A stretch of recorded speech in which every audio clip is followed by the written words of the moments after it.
جیسے پاکستان میں job interview کے لیے ریکوائرمنٹ بنائی سرا جاتی ہے کہ صرف ہمارے بھتیجے پہ وہ ساری باتیں پوری ہو جاتی ہیں، تو روایت بنائی اسی طرح کی، تو نام اور علاقے والی روایتیں غلط ہیں۔ چنانچہ یہ سفیانی کے اعتبار سے بھی یاد رکھیے کہ سفیانی کوئی نام نہیں ہے، نسبت، یعنی ابو سفیان جیسا مزاج رکھنے والا، کبھی ایسا ہوتا ہے کہ خاندان ابو سفیان کا ہو اور اتنا اچھا نکلتا ہے جیسے یزید کا بیٹا،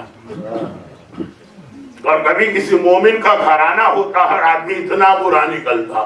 یہ بڑا بڑا بڑا سینسیٹیو ایشو ہے، اسے میں چھیڑوں گا ضرور لیکن آج نہیں۔ اب میں جو یہاں پہ پہنچا نا، اس جملے سے اصل بات شروع ہو رہی ہے، اور وہ جملہ بھی ذہن میں رکھیے گا کہ ایمان کے لشکر میں 13 عورتوں کے نام بھی۔ یہ جو بات ہے کہ کبھی مومن کا گھر ہو، ساتویں امام کو ہارون رشید نے 14 سال قید رکھا، کس کے کہنے پر؟ یعنی وہ تو اس کا اپنا ظلم تھا، گواہی کہاں سے لی اس نے؟ ایسا یہ ظالم حکمران بھی ایسے اٹھ پٹانگ قسم کے کام نہیں کرتے، فائل کا پیٹ ضرور بھرا کرتے ہیں۔ فتویٰ کو یزید کو بھی لینا پڑا تھا قاضی شرح سے۔ یزید کون، کہاں قاضی شرح کیا اس کے سامنے حیثیت رکھتا، مگر فائل کا پیٹ بھرنا ہوتا ہے کہ فتویٰ لینا پڑا۔ معاویہ ہارون رشید کو بھی فتویٰ لینا پڑا، سگے بھتیجے نے جا کے چچا کے خلاف گواہی۔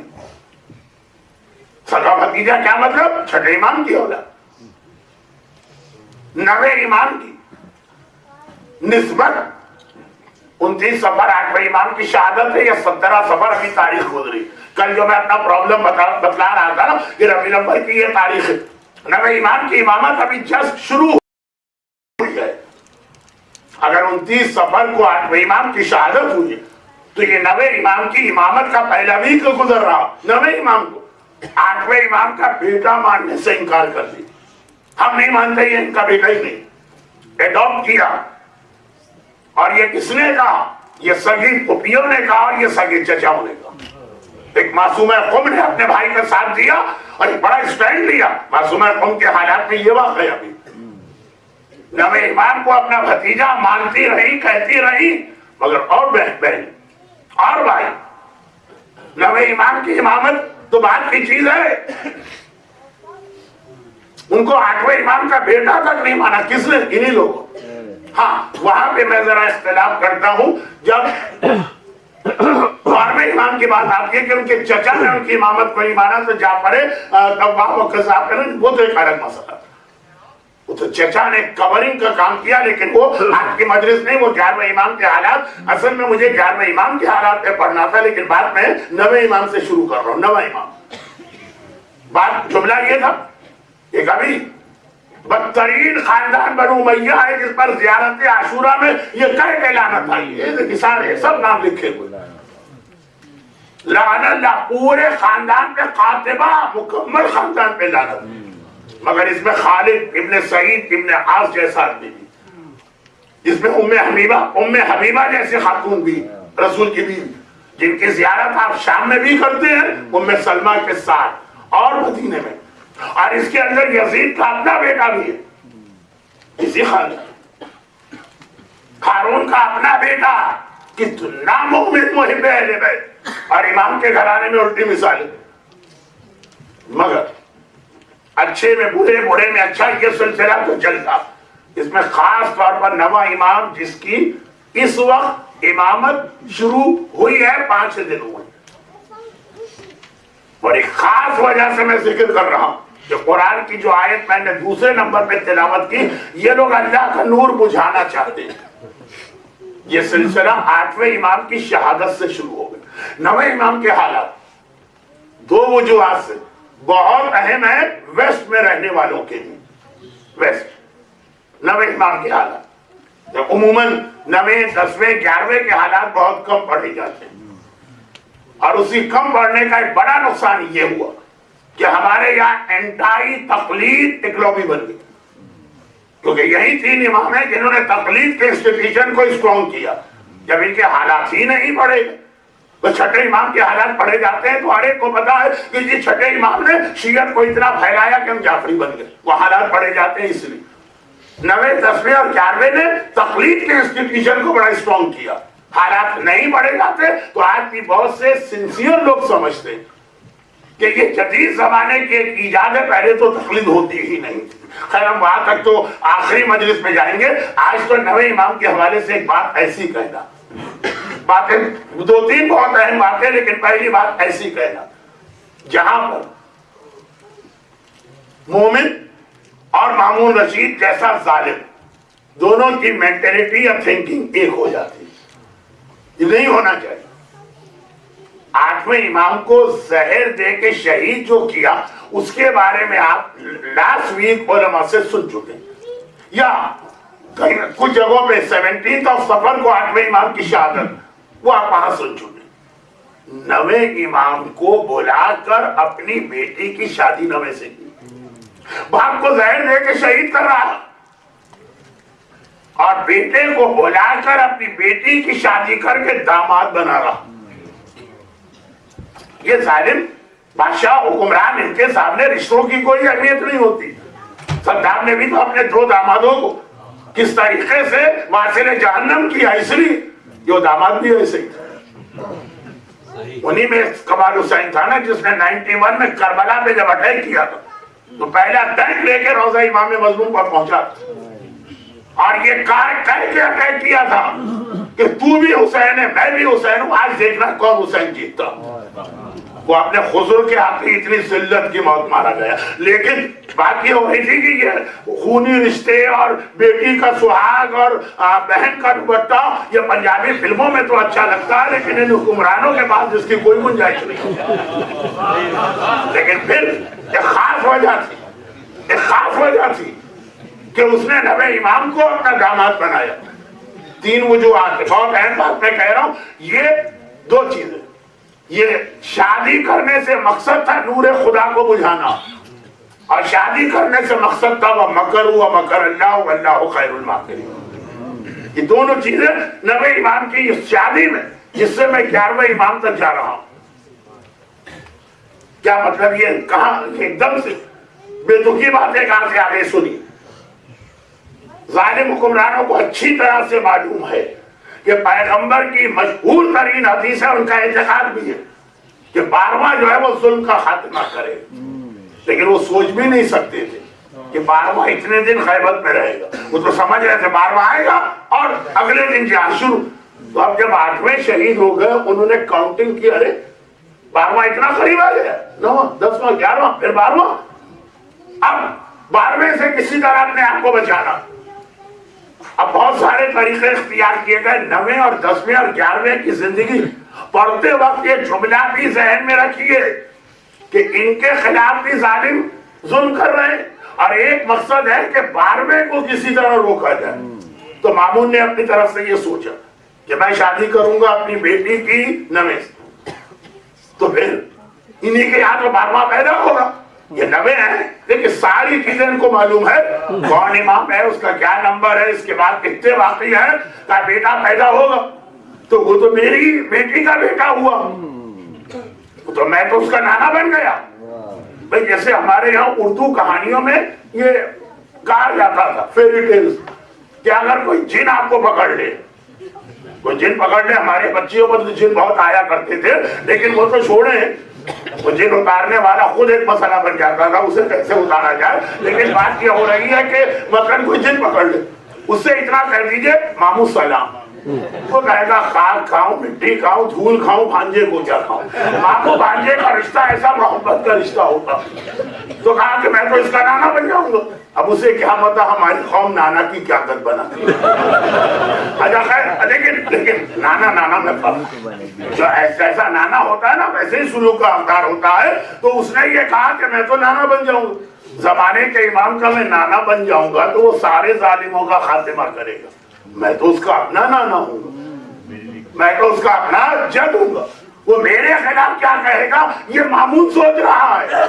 بہت سے مومن بھی یہی سوچ رہے، بھائی امام آ جائیں گے پھر تو ہمارے لیے کوئی پرابلم ہی نہیں ہے، جو رہا سہا حجاب ہے وہ بھی ختم کر دیں گے، جو رہی صحیح نماز ہے وہ بھی ختم کر دیں گے، جو رہی صحیح داڑیاں ہیں، ابھی کچھ داڑیاں ہیں کہ مائکروسکوپ سے ڈھونڈی جائے تو مل جاتی ہے، کہا کہ یہ بھی ختم کر دیں گے۔ بھائی ہمارے امام کی حکومت ہے،